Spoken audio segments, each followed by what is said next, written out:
Bucks in the semis. Joined now once again by Adrian Wojnarowski, NBA senior insider. And Woj, give us a little more insight, if you can, on Chris Middleton and what his status is long-term in this series for Milwaukee. Yeah, Michael, certainly the Bucks are going to start this series against Boston without Chris Middleton. The team had planned with this MCL sprain that they'd reevaluate him at the 14-day mark. We're 9 days since the injury now.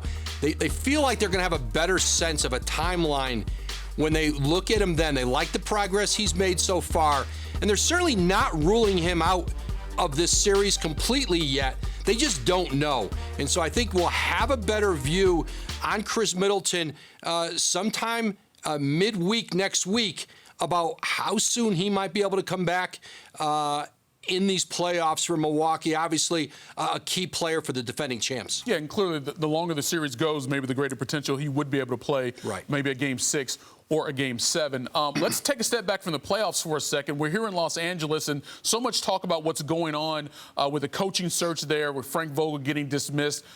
What's the team's insight right now in terms of how they're approaching this search and who they're looking for?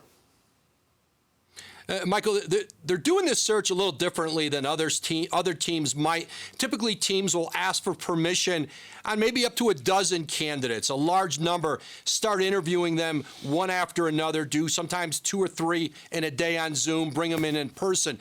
The Lakers, what I'm told they're going to do is essentially call for permission on a couple guys at a time, talk to those coaches, think about it, and then move on to a next group of 2, perhaps 3. One coach they have called on permission to interview, Darvin Ham, assistant coach in Milwaukee. He's got a history as an assistant with the Lakers. And, you look at the Mike Budenholzer head coaching tree in the NBA. Taylor Jenkins in Memphis.